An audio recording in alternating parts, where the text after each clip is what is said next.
नमस्कार. मी माधवी नाटेकर. आजची आपली ही दुसरी भेट आहे. राखी हा शब्द, त्याचा अर्थ, त्याची उत्पत्ती आणि महती ह्याचा विचार आपण पहिल्या सत्रात केला आहे. राखी पौर्णिमा ह्या आपल्या सणाबद्दल मला माहीत असलेली माहिती आपल्यापर्यंत पोचवण्याचा हा माझा प्रयत्न आहे. युधिष्ठिराचा दरबार भरलेला होता. तिथे शिशुपाल आणि कृष्ण उपस्थित होते. शिशुपाल राजदरबारात कृष्णाचा एकसारखा अपमान करत होता. कृष्णाने त्याच्या मातेला वचन दिले होते. त्याप्रमाणे शिशुपालाचे 100 गुन्हे माफ करत कृष्ण शांत होता.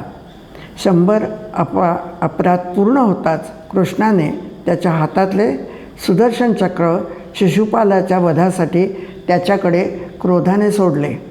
यामुळे श्रीकृष्णाच्या बोटाला दुखापत झाली आणि त्यातून रक्त वाहू लागले. तिथे उपस्थित असणाऱ्या द्रौपदीने पुढे सरसावून काही विचार न करता क्षणात तिचा भरजरी पितांबर फाडून त्या चिंधीने कृष्णाचे बोट बांधले. ह्या महाभारत काळापासून रक्षाबंधनाची उत्पत्ती झाली आहे. हे रक्षाबंधनाचे ऋण कृष्णाने फेडले जेव्हा भर दरबारात द्रौपदीचे वस्त्रहरण झाले आणि तिला वाचवायला कोणीही आला नाही. तेव्हा द्रौपदीचा बंधू कृष्ण तिला वस्त्र पुरवत तिच्या मदतीला धावत होता. असहाय्य द्रौपदी आणि स्नेह आणि विश्वासरूप कृष्ण. अशीच एक गोष्ट रामायणात पण आहे. कालकर्दन रावणाने सीतामाईला अशोकवनात कैद करून ठेवले होते. सीतेला जबरदस्तीने स्वतःशी लग्न लावण्यासाठी रावण सीतेजवळ पोचला. सीतेने जमिनीवरच्या गवताचे एक पाते उपटून घेतले, डोळे मिटून प्रार्थना केली आणि ते पाते रावणाच्या पुढे येणाऱ्या पावलांसमोर आडवे ठेवले. रावणाने ते ओलांडल्यास तो अग्नीत जळून खाक होईल असा सीतेने रावणाला इशारा दिला. तो सत्य असल्याचे अनुभवल्यामुळे रावणाने त्याचे पाऊल मागे घेतले. तो माघारी फिरला. सीता ही भूमिकन्या म्हणजे भूमिजा आहे. भूमीतून जन्म घेणारे गवत म्हणजे भूमज. भूमिजा आणि भूमज हे दोघे एका पृथ्वीपोटातून जन्म घेणारे म्हणून सीतेचा बंधू गवत पाते झाले. भगिनीची लाज राखणारा असा भाऊ ही दुसरी कथा रक्षाबंधनाचे आपणास इथे माहीत होते.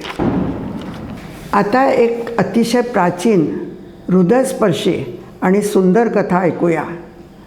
बळीराजा आणि लक्ष्मीच्या राखी बंधनाची ही गोष्ट ऐकली तरी दुःख दारिद्र्य नष्ट होते आणि सुख समृद्धी प्राप्त होते. त्याचबरोबर भावाचे आयुष्य पण दीर्घ होते. खूप वर्षापूर्वी दानशूर, पराक्रमी आणि धर्मपरायण असा दैत्यांचा राजा बळी होता. तो स्वतःच्या प्रजेला पुत्रवत सांभाळायचा. तो विष्णुभक्त असून पूजा, आराधना, महान यज्ञ करून विष्णूचा वर प्राप्त करून शक्तिशाली झाला. त्याचे तिन्ही लोकातले सामर्थ्य आणि कीर्ती पाहून इंद्र चिंतित झाला. विष्णूपुढे या संकटातून वाचवण्यासाठी इंद्राने याचना केली. विष्णूचे बटुरूप घेऊन बळीराजाकडून 3 पावले जमीन मागून 3रं पाऊल बळीराजाच्या मस्तकावर ठेवून त्याला पाताळ लोकात पाठवले. भक्तप्रिय विष्णूने बळीराजाला वर द्यायचे ठरवले. त्यामुळे बळीच्या इच्छेप्रमाणे विष्णू सान्निध्य मिळवणाऱ्या राजाने विष्णूला पाताळ लोकात त्याचा पहारेकरी म्हणून नियुक्त केले. त्यामुळे लक्ष्मी माता पतिविरहाने व्याकुळ झाल्या. त्यांना नारदाच्या भेटीमुळे विष्णूचा ठावठिकाणा कळला. श्रीलक्ष्मींनी कारुण्यपूर्ण सामान्य स्त्रीचे रूप घेऊन बळीराजाच्या राजवाड्यात प्रवेश केला.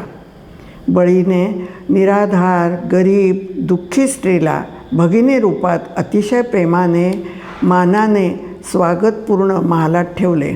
श्रावण पौर्णिमेला लक्ष्मीदेवींनी बळीराजाला राखी बांधली. ही रेशमी दोऱ्याची मंत्र म्हणून राखी बांधताना भावाच्या आरोग्याची, आयुष्य रक्षणाची प्रार्थना केली. भावाच्या ओवाळणीत द्वारपालाला लक्ष्मीने मुक्त करण्याची विनंती केली. मला माझा पती हवा आहे म्हणताच द्वारपाल अतिशय तेजस्वी चतुर्भुज रूपात प्रगट झाला. लक्ष्मीने स्वतःचे मूळ रूप घेतले. विष्णू रूप आणि लक्ष्मी रूप ह्या दोन्ही प्रगटीकरणाने बळीराजा अतिशय आनंदित झाला. बळीराजाची बहीण ही श्रीलक्ष्मी ह्या दोघांची राखी पौर्णिमेची ही कथा ऐकून आपण पुण्यप्राप्ती करून घेऊया. विष्णुदेवांना पार्वतीने राखी बांधून बंधू कसे बनवले ही कथा पुढची आहे. पार्वती देवींनी शंकरदेवांना मनोमन वरले होते आणि त्या त्यांच्या प्राप्तीसाठी उग्र तपश्चर्या करत होत्या. पूजेसाठी वाळूचे शिवलिंग बनवायचे त्यांच्या मनात होते. समुद्रकिनारी त्या शिवलिंग बनवत होत्या आणि ते शिवलिंग विस्कटून वाहून जात होते. अशा वेळेस एक ब्राह्मण तिथे आला. मी शिवलिंग बनवायला तुम्हाला मदत करतो असे म्हणाला. पार्वतीने त्याला प्रश्न केला, तुमचे माझ्याशी काही नाते नसताना तुमची मी मदत घेऊ शकत नाही. तेव्हा त्या ब्राह्मणाने सांगितले, तू मला राखी बांध आणि भाऊ ह्या नात्याने मी तुझी मदत करतो. त्या ब्राह्मणाने ताबडतोब शिवलिंग तयार करून दिले. माता पार्वतीने शंका उपस्थित केली, तुम्ही कोणीतरी दिव्य पुरुष असणार, तुम्ही कोण आहात? तेव्हा श्री विष्णूंनी स्वरूप घेतले. पार्वती माता म्हणाल्या, अशा मदतीशिवाय मी माझी भक्ती पूर्ण करेन. अशा प्रकारे श्रीहरी पार्वती देवींचे रक्षाबंधू झाले. ऐतिहासिक संदर्भाप्रमाणे चितोडच्या राणीने मोगल बादशाह हुमायूनला भाऊ मानून राखी पाठवली होती. राणीवरचे संकट टाळण्यासाठी हुमायूनने मदत केली होती. 1905 साली हिंदू मुस्लिम ऐक्यासाठी गुरुनाथ टागोरांनी रक्षाबंधन केले होते. 1905 साली 19 जुलैला लॉर्ड कर्झनने भारत बांगलादेश फाळणी जाहीर केली.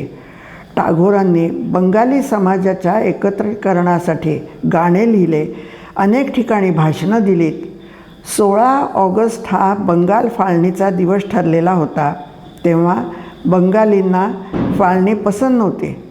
टागोरांनी 16 तारीख हा रक्षाबंधन दिन होता, तेव्हा त्यांनी हा उत्सव करायचे ठरवले. प्रेमबंधनाचे प्रतीक राखी आहे. त्या दिवशी सकाळी गंगा नदीत स्नान करून टागोरांनी हिंदू मुस्लिम समाज एकीकरण आणि प्रेमबंधन करण्यासाठी एकमेकांना राखी बांधण्याची घोषणा केली. कलकत्त्यामध्ये जगन्नाथ घाटावर हा कार्यक्रम सुरू झाला. पूर्ण समाजातल्या दोन्ही जातीतल्या स्त्री पुरुषांनी एकमेकांना राखी बांधून जातीभेद नष्ट केला. राखी बंधनाच्या अनेक गोष्टी सांगितल्यानंतर मी आज इथे विश्राम घेते. परत भेटूया आणखी माहितीसह पुढच्या भेटीत. तोपर्यंत शुभ रजनी. नमस्कार.